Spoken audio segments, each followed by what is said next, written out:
সুপ্রিয় দর্শক ভাই ও বোনেরা আসসালামু আলাইকুম। আজকের পর্বে আমি আপনাদের সাথে শেয়ার করছি শুকনো চালের গুঁড়ো দিয়ে জিলাপি বা আমিত্তি রেসিপি। এটা অনেক বেশি মুচমুচে আর এটা সংরক্ষণও করা যায় প্রায় 15 থেকে 20 দিনের মতো। ফ্রিজ ছাড়াই কিন্তু এটা অনেক বেশি মুচমুচে বা কুরকুরেও রেখে কিন্তু আপনারা খেতে পারবেন। তো যাই হোক, এই রেসিপিটা যারা আগে ট্রাই করেছেন তারা তো জানেন, আর যারা ট্রাই করেনি তারা অবশ্যই একটু ভালো করে খেয়াল করবেন। আশা করছি আপনাদের কাছে অনেক বেশি ভালো লাগবে আর অনেক বেশি টেস্টিও কিন্তু আজকের এই আমিত্তিটা হবে। তো যাই হোক, ফার্স্টে আমি শিরাটা তৈরি করে নেওয়ার জন্য 2 কাপ চিনির সাথে 2 কাপ পানি অ্যাড করে এটা আমি একটু চ্যাটচ্যাটে শিরা বানিয়ে নেব।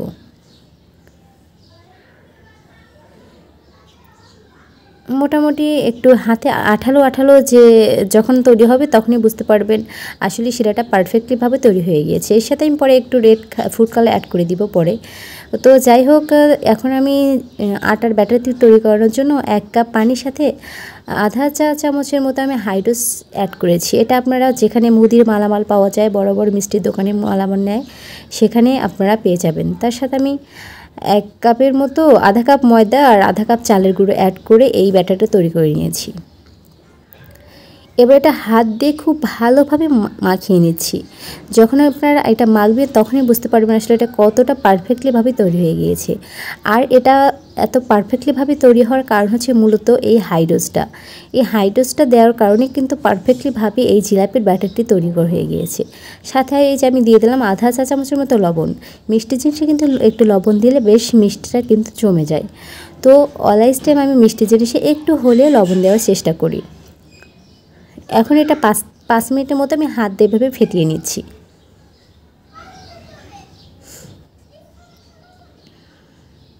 ব্যাস, এটা খুব সুন্দরভাবে তৈরি হয়ে গিয়েছে ব্যাটারটি। এখন আমি একটা মোল্ডে এটা ভরে নিচ্ছি। আজকে আমি এই জিলাপিটা তৈরি করার জন্য একটা সসের বোতল ব্যবহার করেছি।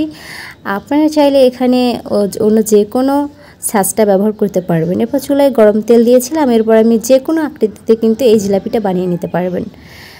শুধু আপনাদের খেয়াল করতে হবে এটা খুব ভালোভাবে ফুলছে কিনা আর তলা সম্পূর্ণ মানে জিলাপি একদম সুন্দর করে ফুলে উঠছে কিনা, কোথাও যেন দেবে বা একটু চেতনা না হয়ে যায় সেদিকে খেয়াল রাখলেই ব্যাস হয়ে যাবে।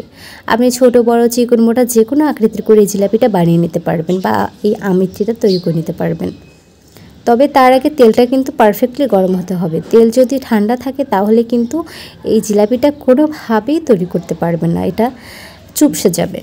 তো যাই হোক, এই চালের গুঁড়ো জিলাপিটা কিন্তু একটু কড়া করে ভেজে নেবেন, তাহলে এটা অনেক দিন পর্যন্ত মুচমুচে থাকবে।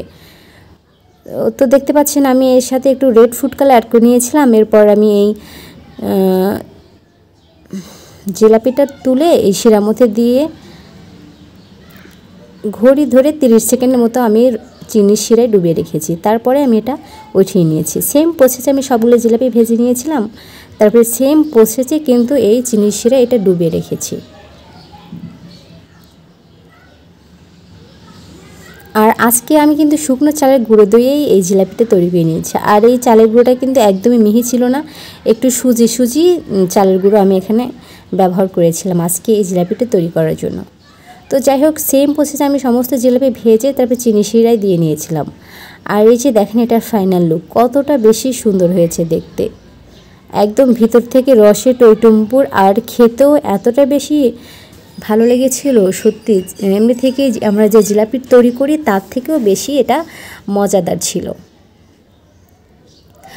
আপনি একবার হলে এই জিলাপিটা বাসায় ট্রাই করবেন, আশা করছি অনেক বেশি ভালো লাগবে। তো কেমন লেগেছে আজকের এই জিলাপির রেসিপিটি তা অবশ্যই কমেন্টস করে জানাবেন। আর ভালো লাগলে অবশ্যই সাবস্ক্রাইব করে আমার চ্যানেলের সদস্য হবেন। আবারও দেখা হবে আপনাদের সাথে নতুন কোনো ভিডিও নিয়ে। সে পর্যন্ত সবাই অনেক বেশি ভালো থাকবেন, সুস্থ থাকবেন। আল্লাহ হাফিজ।